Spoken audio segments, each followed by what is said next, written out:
अजय आलोक। और पिताजी सच्चाई रहेगा, वो दोनों लोग एक दूसरे की पोल खोलने में लगे हैं। अजय आलोक जी, आप अपना रिएक्शन दीजिए।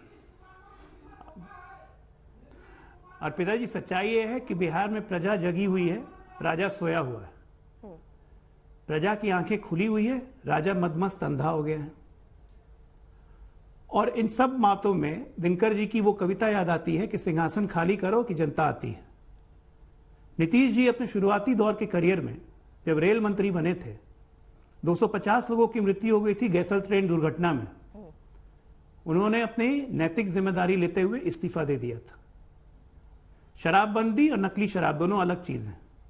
राज्य में नकली शराबों से मौत हो रही है, इसका शराबबंदी कानून से कोई लेना देना नहीं है, यह सही बात है। लेकिन नकली शराब के कारण मौत हो रही है, तो इसकी जिम्मेदारी लेते हुए अभी तक इस्तीफा क्यों नहीं दिया? 200 लोगों की मौत हो चुकी है। और इनसेंसिटिव की तरह कह देना पियोगे तो मरोगे, वो भी सदन में। क्या बिहार में राइट टू लाइफ खत्म हो गया है? हमारे फंडामेंटल राइट्स में सबसे पहला राइट है राइट टू लाइफ। एक स्टेट को अपने लोगों को बचाना है, वो स्टेट अपने लोगों को इसलिए नहीं छोड़ देगा क्योंकि शराबबंदी है, उसने शराब पी ली। स्टेट का काम है जान बचाना। और स्टेट के सुपर संवैधानिक पद पर बैठा हुआ व्यक्ति जब सदन में यह बात बोलता है कि जो पिएगा तो मरेगा, तो इसका मतलब कि आपकी नैतिकता ही नहीं, आपकी संवेदना भी मर चुकी है।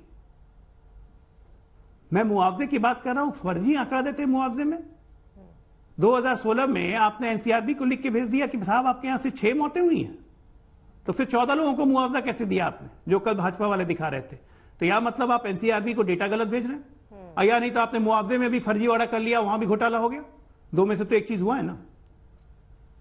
ये बात आज की तारीख में है कि और ये ड्रोन से आप निगरानी कर रहे हैं, छापेमारी कर रहे हैं। ड्रोन तो बिहार में पिछले 1 साल से चल रहे हैं, क्योंकि अभी भी नवल किशोर ड्रोन बिहार में 1 साल से चल रहे हैं, सबको पता है कि कितने लोगों को, नवल किशोर यादव, आपने 2016 में कितने लोगों को मुआवजा दिया था सर? 14 या 16 आंकड़ा बताया ना आपने? 14। ये 16 लोगों को मुआवजा दिया है, मरा था और अधिक लोग लगभग। और सर वो आंकड़े फिर चेंज किए हैं, आंकड़े जैसा वो जिक्र कर रहे हैं अजय आलोक, आंकड़ों में 6 ही क्यों दर्ज है? मुआवजा कितने लोगों को दे रहे हैं, लेकिन आंकड़े भी चेंज करा दे रहे हैं क्या फिर? जिसका जिक्र अजय आलोक कर रहे हैं उस पर जवाब दीजिए। अर्पिता जी एक बात और कहूंगा जी, मैं अर्पिता जी एक बात और करना चाहूंगा जी, कि राम सूरत राय जिनके स्कूल के कैंपस में शराब मिली, राम सूरत राय जी नीतीश जी के मुख्यमंत्री में मंत्री थे। उनको हटाने की, उनको बर्खास्त करने की जिम्मेदारी किसकी थी? नीतीश कुमार बर्खास्त करेंगे उनको कि उनको प्रधानमंत्री मोदी जी बर्खास्त करेंगे? अपनी जिम्मेदारियों से भाग रहे हैं मुख्यमंत्री। नैतिकता के आधार पर उनको एक व्यक्ति भी पद पे बने रहने का अधिकार नहीं है। तेजस्वी को बागडोर दे दें, बिहार की कमान सुधर जाएगी। तेजस्वी को कमान दे दे, सुधर जाएगा सर? सब आप बड़ी बात कह रहे हैं।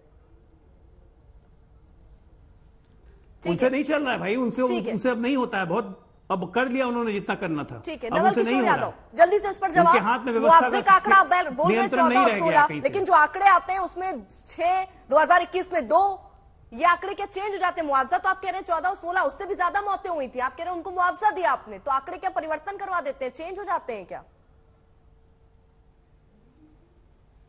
बिहार में जितने क्राइम होते हैं, थाना में जो आंकड़ा उसके 1/4 भी नहीं रखे जाते हैं। हाँ, ये 2016 में आप आंकड़ों का फर्जरी करते हैं। और बिहार नहीं 2016 में उस समय हम लोग डिमांड करने वाले थे, जिस तरह से आज डिमांड कर रहे हैं। हाँ।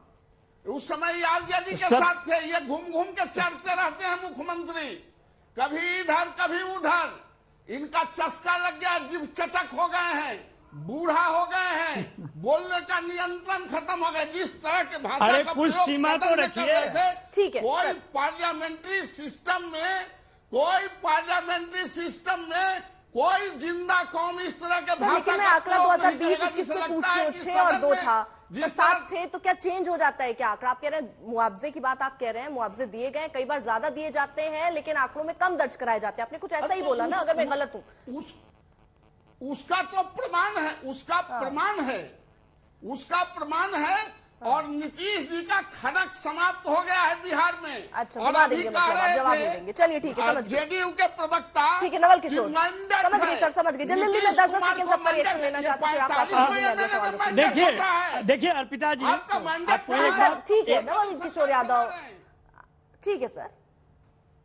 देखिए यार पिताजी, आपको ये बात समझ में आ गई होगी कि भाजपा के चाहे रविशंकर प्रसाद जी हो चाहे नवल किशोर जी हो, यह बात स्पष्ट हो गया कि भाजपा का जो बुनियाद है बिहार में ही नहीं पूरा देश में हिल गया है। इसलिए वो क्या कहना चाहती है और क्या करना चाहती है उसको समझ में नहीं आ रहा है। पिछले 15-17 साल में बिहार में रह के बिहार को बेरोजगार प्रदेश बनाना और बनाए रखना किसका काम था? आज भी भाजपा में यह अंतर देखने को मिलता है कि बिहार में कहती है कि जातीय जनगणना होनी चाहिए और देश में नहीं होनी चाहिए। ये एकलौता दल होगा पूरे विश्व का कि दो मुहा होगा। एक जगह कहता है, एक अंश कहता है उसका राज्य का इकाई कहता है कि यहाँ पे जातीय जनगणना होनी चाहिए और केंद्र सरकार कहते हैं कि नहीं होना चाहिए। ये कैसा दल है? देखिए, मत के आधार पे और विश्वास के आधार पे आप कितना कम है। नकली शराब का तो इलाज हो रहा है बिहार में और पूरे देश में होना चाहिए, उसका मध्य प्रदेश में भी होना चाहिए, बाकी राज्यों में होना चाहिए। एक छोटी सी बात मैं और पूछ लेना चाहती हूँ। ये नीतीश कुमार ने जो ये कहा कि जो पिएगा वो मरेगा, बयान सही दिए कि गलत दिए हैं? आरजेडी का स्टैंड क्या है? देखिए अर्पिता जी, बयान का जल्दी से छोटा सा नहीं सुनिए, अरे नहीं या गलत किया? देखिए, बिना समझे तो भाजपा बोलती है, आरजेडी से ऐसा उम्मीद मत कीजिए। उनके कहने का आशय ये है कि जहरीली शराब जो भी पिएगा, जो भी गलत काम करेगा जेल में जाएगा, जो भी जहरीली शराब पिएगा वो मरेगा। ये तो अंतिम सत्य है। इसमें अगर नीतीश कुमार के बोलने के तरीके से, नीतीश कुमार के जो पिएगा वो मरेगा, बोलने के तरीके से आपको परहेज हो सकता है, लेकिन उन्होंने जो बात कही है वो तो सत्य है कि अगर आप जहरीली शराब पिएंगे तो मरेंगे।